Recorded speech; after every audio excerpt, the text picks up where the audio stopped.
What's going on, good people? Welcome back to another episode of the Trading Challenge. Today is day number 21, May 8th, 2023. We made some trades today, so let's get into it.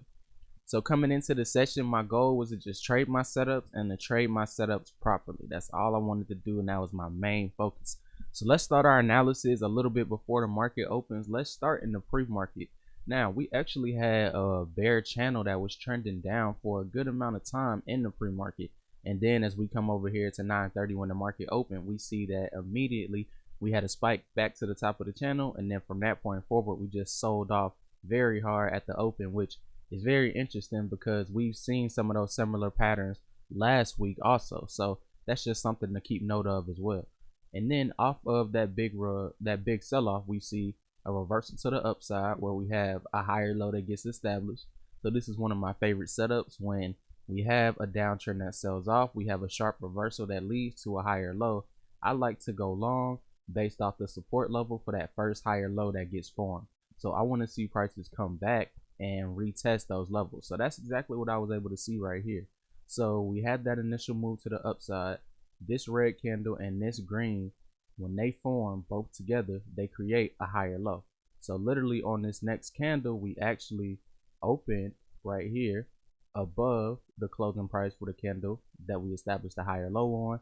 We moved lower to retest the wick from that green candle, which was the retest for the higher low, and then we moved on. Now, in some occasions, it can be a quick retest like this where the retest is on the next candle, but there are some occasions where prices will make this higher low where this green candle is located. They'll move away from it and then eventually come back. So keep that in mind also. Today was just a scenario where it was a quick one candle retest. So then we continue on and we see prices continue to downtrend the same way that they had a very bearish spike starting the morning off. They continued to do that after this consolidation zone got broken. So always remember that when it comes to this continuation pattern, it doesn't always have to be a reversal that leads to a completely different trend. Sometimes if the downtrend is strong enough, you'll see a higher low get established that does not reverse the trend. Instead, it only leads to more of a minor pullback. But since I'm a scalper and I'm only looking for 20 to 25 points, I can move in and out of moves like this where it's clearly going to go to the upside and then it'll make us move back down to the downside. So that's how I look at situations like these. It can either be a reversal or it can be just a minor pullback based on the chart pattern that you see and when you see it in whichever market environment you're trading in. So then once we pushed down and created this swing low for the moment, that's where I drew my zone. And I drew my zone because we had one. Okay, so if you look at the swing, let's start from the swing high. We moved all the way down, down, down. Remember, the zone wasn't drawn yet. But then we came and we created a swing low. And then look at the next three candles. So these three, 1, 2, and 3. Let's zoom in a little bit. So when we look at this combination of candles, notice how each of the candles are moving sideways. So if we take a detailed look at the price action, when we came into the zone, well, before it was drawn, but when we initially came into what would be the zone, we had the first touch, we came back up, created a second touch, and then on this red candle right here, when you look at it in detail, we actually touched both sides of the zone. So we opened right here, not too far away from the close of this green candle next to it. Then we shot up to the top of the zone, shot all the way back down to close at the bottom of the zone. So that was really two zone touches on one specific candle. So whenever I see 4 touches of a zone where it's a touch at the top, a touch at the bottom, touch at the top, touch at the bottom, touch at the top, that's when I draw my consolidation area and I extend it across the market, and I use that as a reference point, usually throughout the rest of the session, but definitely within those next 30 to 40 minutes. That's very important for me. So once I drew my zone, I pretty much just said, okay, if the trend is down, because see, here's how I want to trade my zones when it comes to trading that. I have about 4 different ways that I like to trade the zone. So one of those ways is to short the zone from the top in a downtrend. So first thing I want to do is identify the direction that prices were moving before the consolidation zone got established.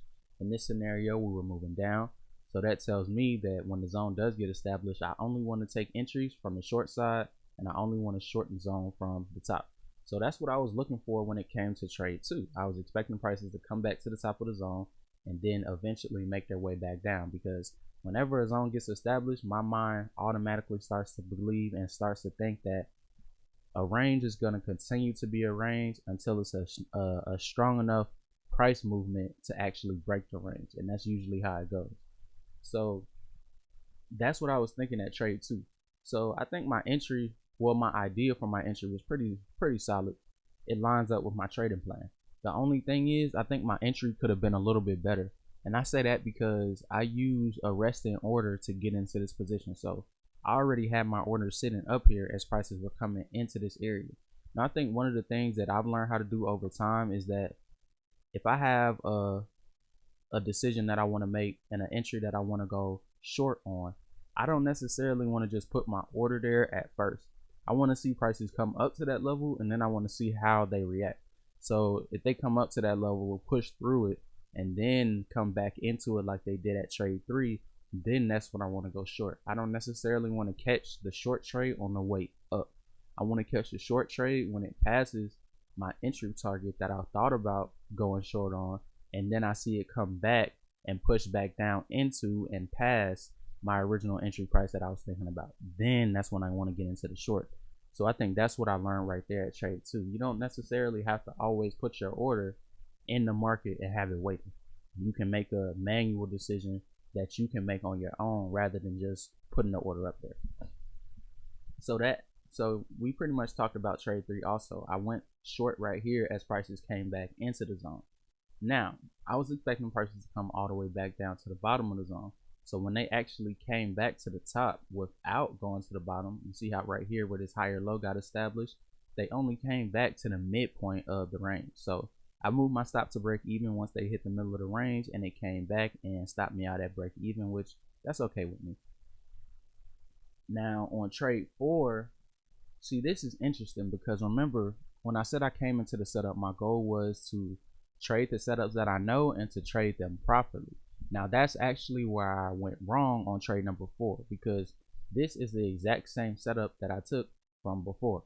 A downtrend reversal, higher low gets established. I look to go long where I should look to go long closer to the bottom level of support that I draw from the wick of the higher low that gets established. So notice how once this higher low got established, I drew my ellipse and then I created my support level across the bottom of the wick that was established on the higher low. And I'm supposed to go long as close as I possibly can towards that support level. But let's zoom in a little bit more and let's look at trade 4. So you see at trade 4, I actually went long at the top of the zone.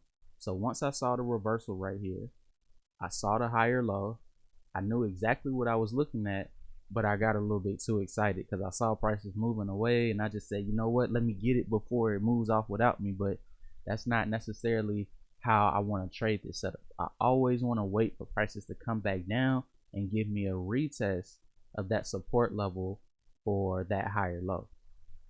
So that's where I went wrong right here. And notice how the exact place that I went long and the exact place that I placed my stop were pretty much the exact bottoms and the exact tops of this specific trade right here. Because if you see on the next trade, I actually took the trade the way it's supposed to be taken, closer to the level of support. So notice how when I went long at 4A, the trade actually did very well. The trade went from my initial level of support down here at the higher low, it moved back up through the zone, past the zone, and came back up to test what you could call another level of resistance on top of our original zone. Now, when prices got up here, my scalp target was hit at 20 points. Now, what I should have done is I should have taken profit. Now, I was having a little bit of technical difficulty. My Wi-Fi connection was a little bit iffy, and when I was trying to close my positions, I couldn't necessarily close it out immediately because it was lagging behind, and you hit the exit button, and it wouldn't work. So I eventually had to end up giving back all of the profits on that trade.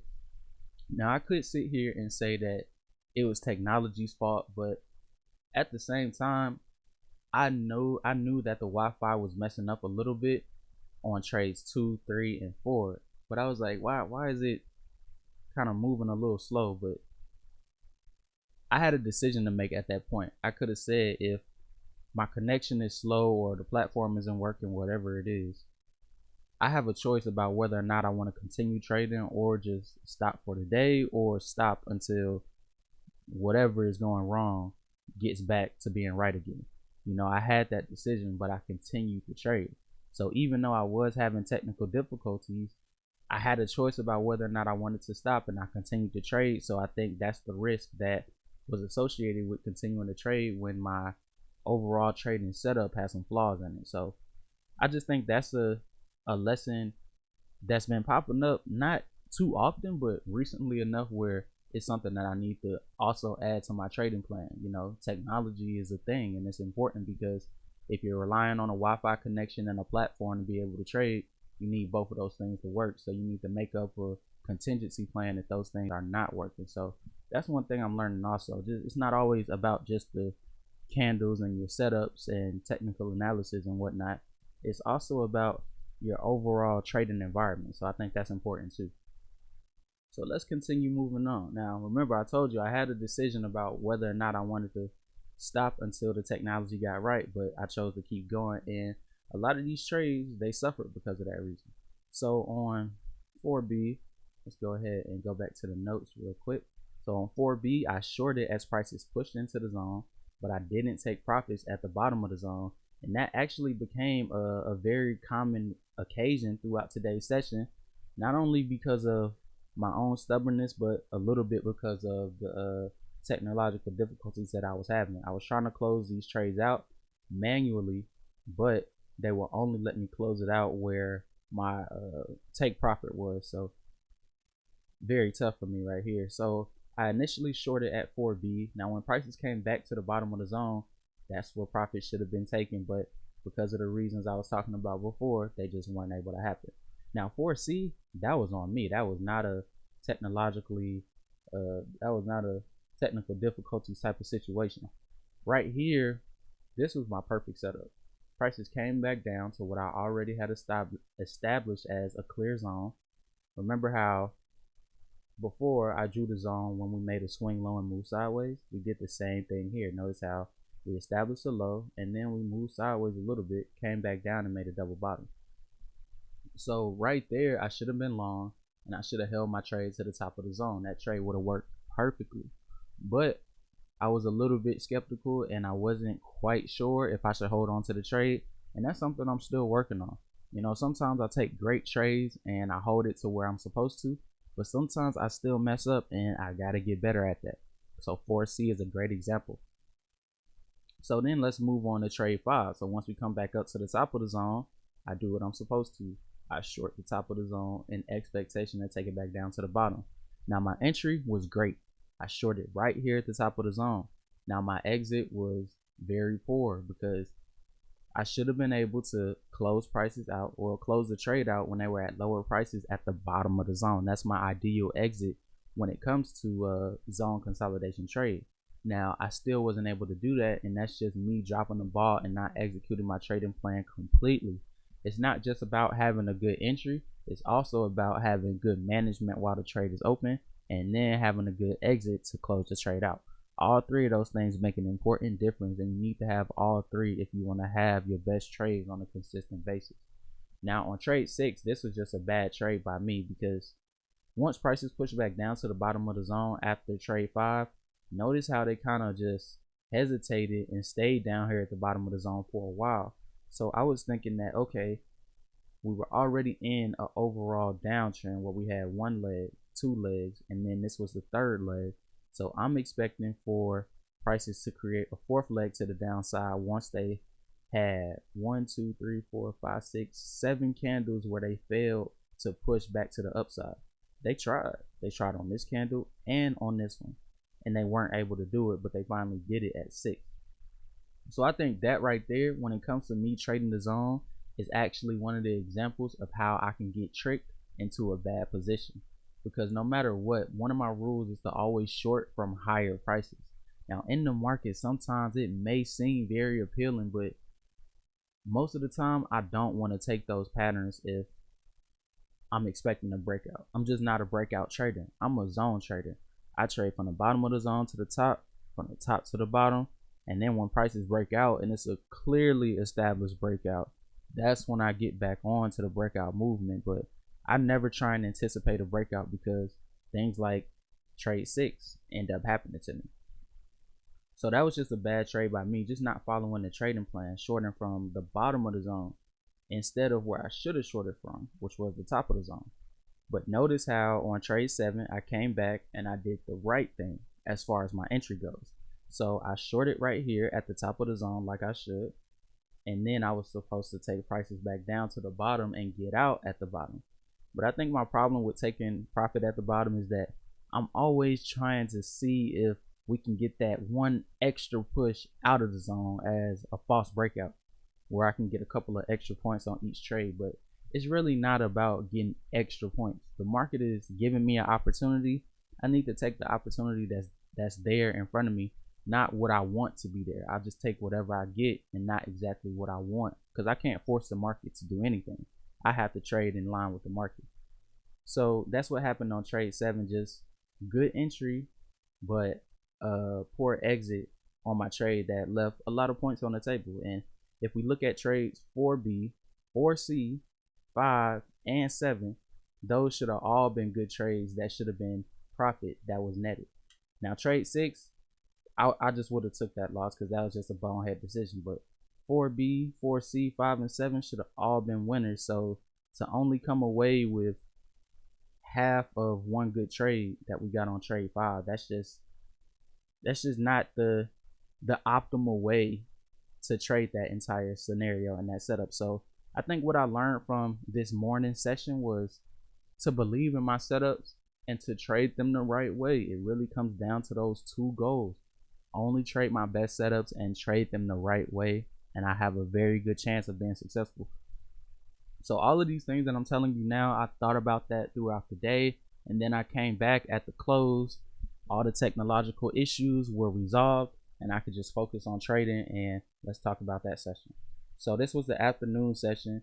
I came back at around 2 o'clock, and that's where I got back into the market. So before we start that, let's first just look at these zones that we had from the pre-market. Well, from the pre-market and from the morning session. So we had this upper zone at 33,700 down to 33,680.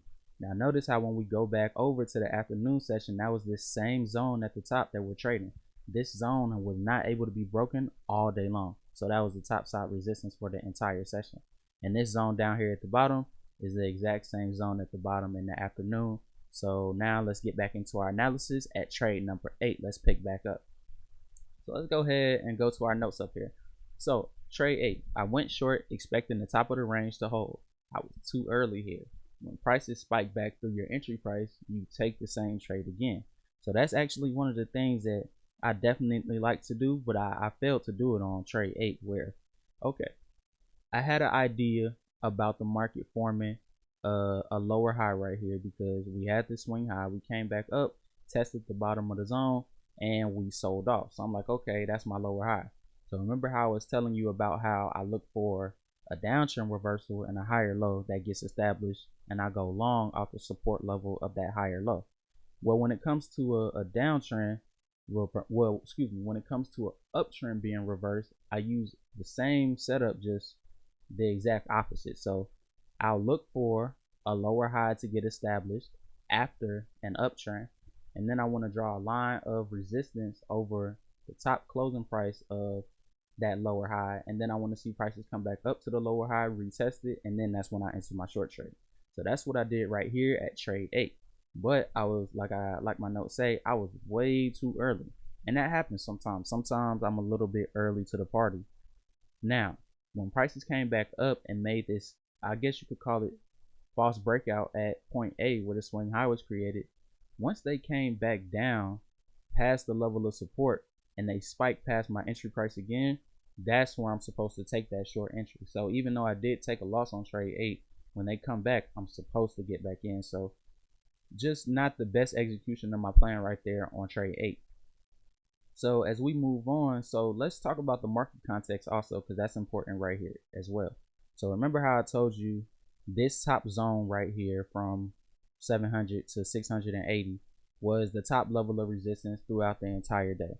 Well, this bottom level down here, this zone was actually the bottom level of support throughout the entire day. So we pretty much trading between 700 and 640 until this big down move happened after we got that swing high at point A. So up until that point, we was pretty much just trading within a range, and then we just broke out to the downside with a lot of volume. But what's interesting is that notice how after all of that selling, look at how far we broke past the range. The bottom of the range was 640. We came all the way back down to around 590 and a little bit lower. I think it was around maybe 580. We created, well, after we had the strong sell-off, we had a pretty decent reversal. We bounced back and created that higher low. So I was looking to go long off of that higher low, but as you see, prices never came back and retested it. They made that higher low and then they were off to the races. So I just looked to go long when the next higher low was made, and that led us to this trio of trades that I made from 9 to 11. So trade 9, let's go to our notes. So for trades 9 and 10, I went long after a higher low was formed, but I bought too high and too early on both of these trades. So it's a little hard to see because they were really back to back, so the executions are pretty much on top of each other. But I went long. Okay, so let me zoom in a little bit more. All right, so remember my concept, right? Once the higher low gets established, we draw our circle on top of the lower area for that higher low, and we extend the level of support based on the wick for that higher low. So my best entry would have been somewhere down here towards the bottom of the candle.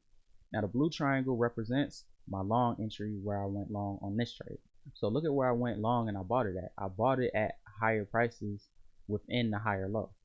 I should be looking to buy at lower prices within the higher low, because that usually leads to a higher chance of me being successful on that trade, because this was trade 9, bought too high.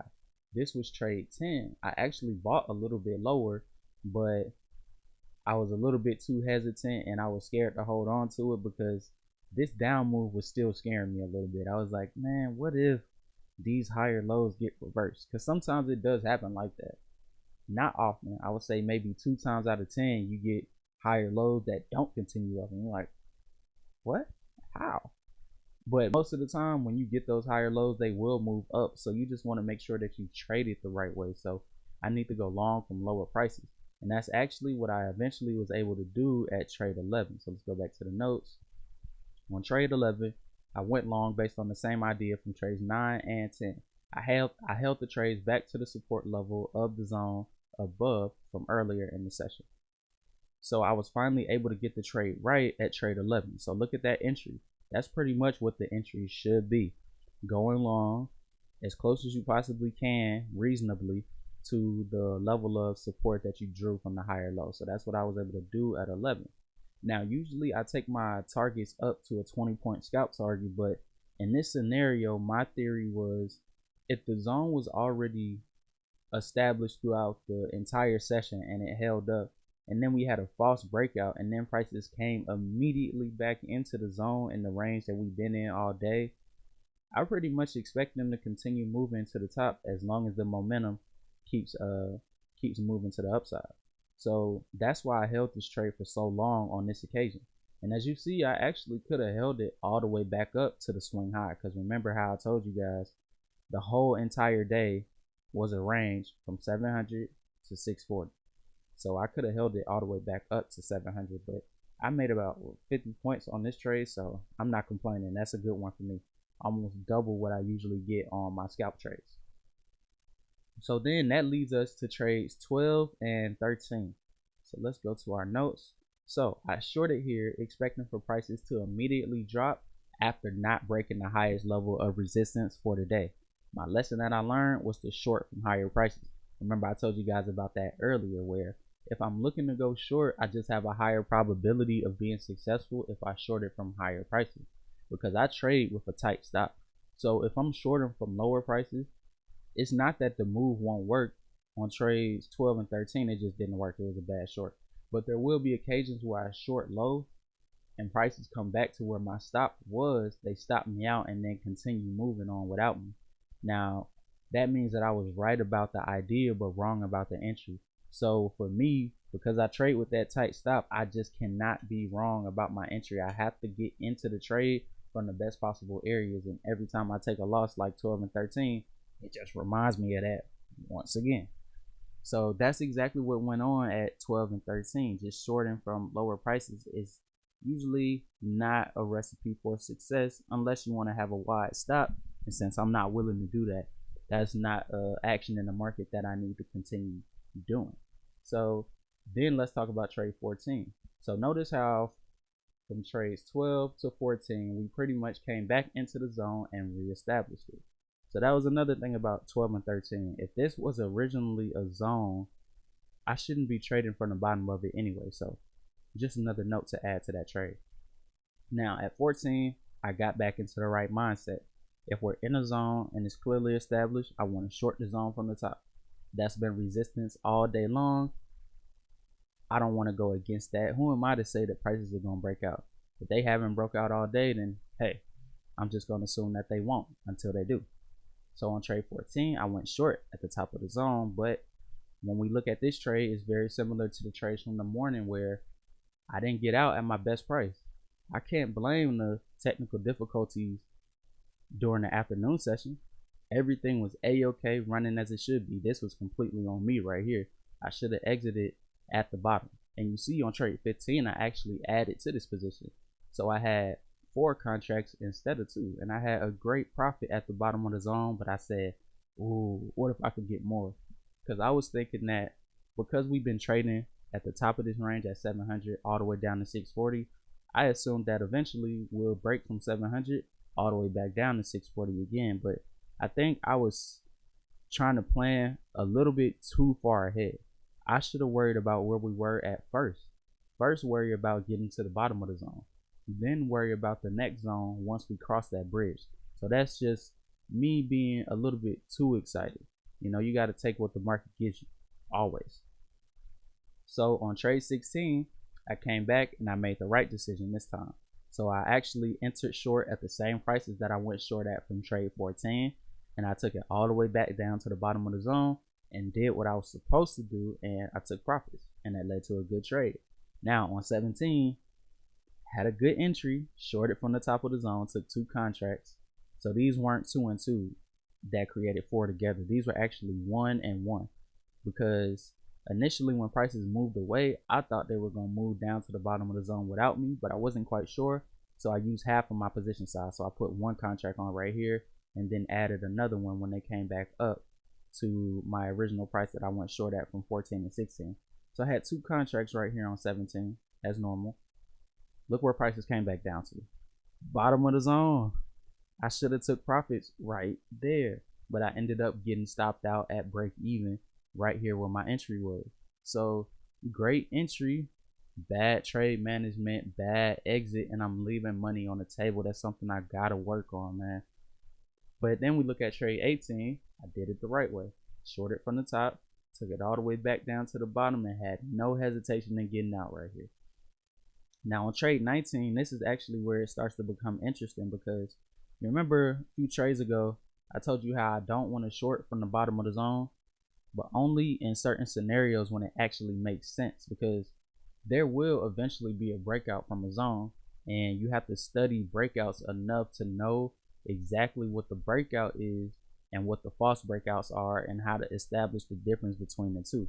So the reason I went short at the bottom of the zone right here at 19 instead of waiting for prices to come back up was because of this bear channel line that we can draw if we look at this swing high from 17. Well, it depends on how you want to draw it, because you could draw it from the top of this wick through this next lower high and then extend that line throughout the rest of the session. So if you did that, you would get more of a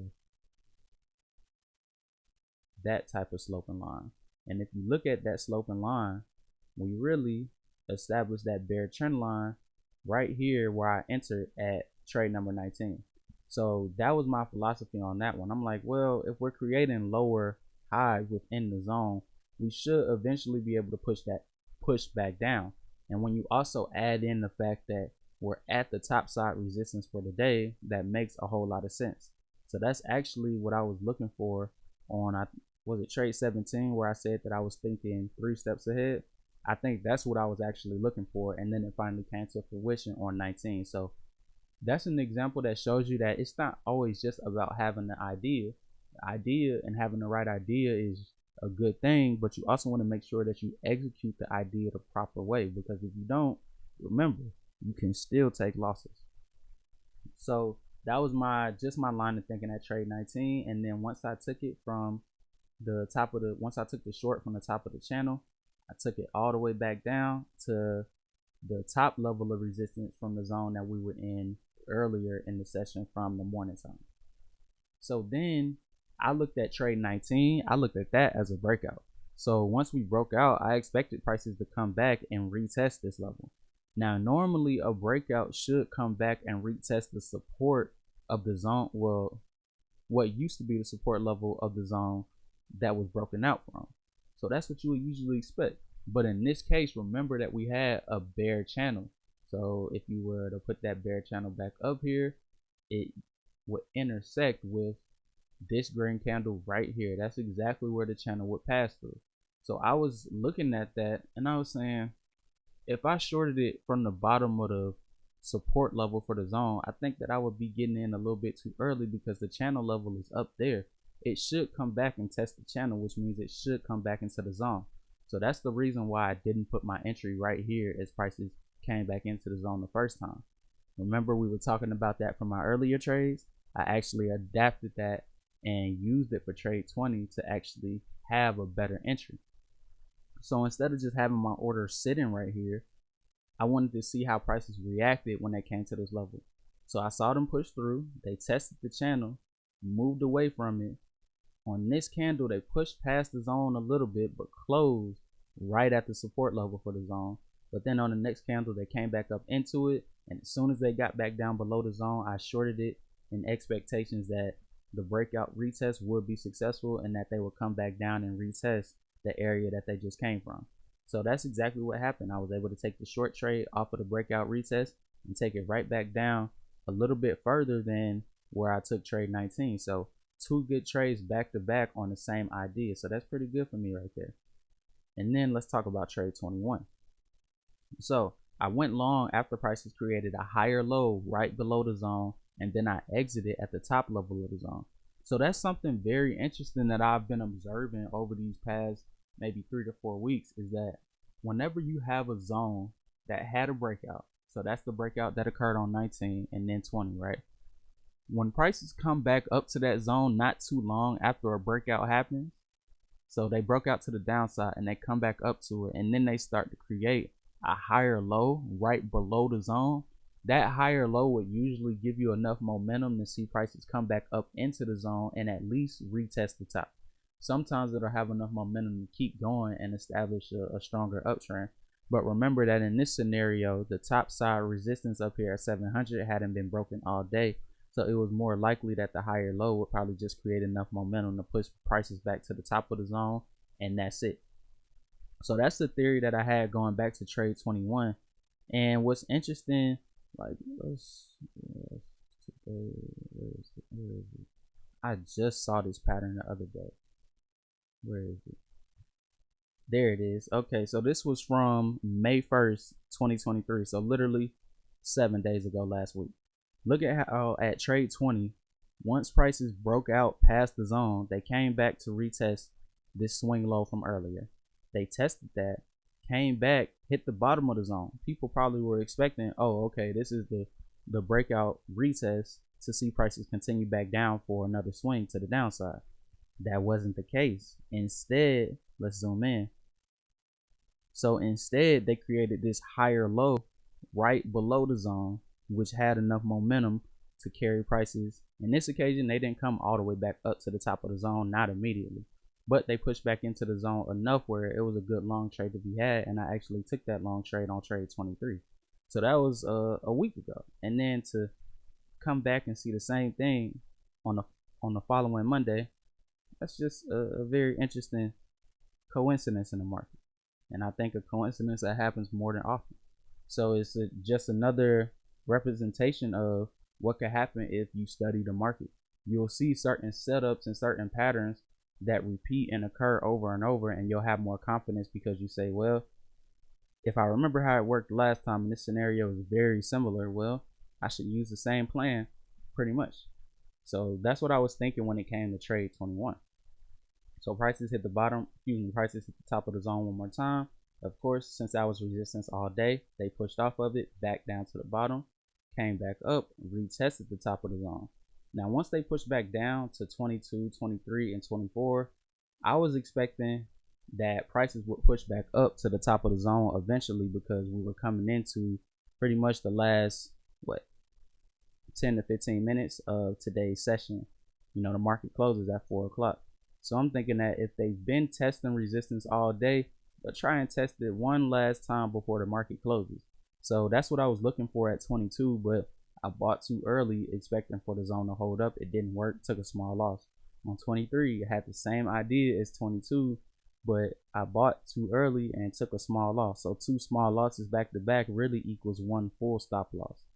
So then we look at trade 24, took the same trade, and this time the only difference was that we actually created a higher low. So on 22 and 23, I had the right idea, but I didn't wait for confirmation. 24, I finally got the confirmation with the higher low established below the zone that should have enough momentum to push us back to the top. But because the market slows down sometimes a little bit at the close at 4 o'clock, that just wasn't able to happen today. So I just closed the trade out early because I don't want to hold trades past 4 o'clock. I trade from 9:30 when the market opens until 4 when it closes, and then I'm done. So that was my day for today. And despite me dropping the ball and leaving a lot of points on the table, I was still able to make a decent day's profit. I finished with 40 points net when you look at all of my expenses. So 40 points is a decent day. I'll take that. I'm okay with that. But what I'm not okay with is all of the opportunities that I had to make better trades. Now there are some losses that I just had to take. 12 and 13, I would have took those no matter what. Trade 8, I would have took those. 9 and 10, yeah, I probably would have took those in a normal situation on another day also.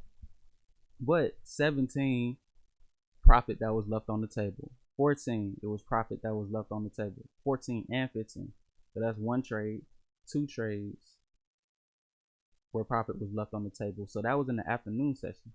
And then we talked about earlier from 4B, 4C, 5, and 7. So that's 1, 2, 3, 4, and then we take the 2 from the afternoon session from 17, 14, and 15, really 3. So that's 7 trades right there where I left money on the table that I should have been able to pick up. It is no excuses for that. When it comes to the market, you'll have your good days, but you don't want to just settle for good when it could potentially be great. Because when you can really excel on those days where you're seeing the market well, it helps you in the long run when you run into those days where you're just seeing the market terribly. And the extra gains that you made on those good days will help provide a buffer and a cushion for those days where you do take losses. So I always want to try and maximize what I can do on each specific trade and each setup. So I think overall today was a good day, but I gotta clean up those trades right there because I could have done so much better today. So that's what I want to focus on going into my back testing sessions. I want to focus on trading ranges and taking my profits where they're supposed to be taken, and not just for consolidation range setups. For all of my different setups, I want to trade my best setups and I want to trade them the right way. So that means having a good entry, good trade management, and a good exit. I need all 3 of those components to be there on every single trade, and I should be good. So yeah, I think that's pretty much the overall gist of the things that I need to work on today. So that right there is a wrap for day 21. I appreciate you guys for tuning in with me. Tomorrow will be day 22 on May 9th, 2023. So I'll see you guys at 9:30 a.m. sharp. But until then, take it easy.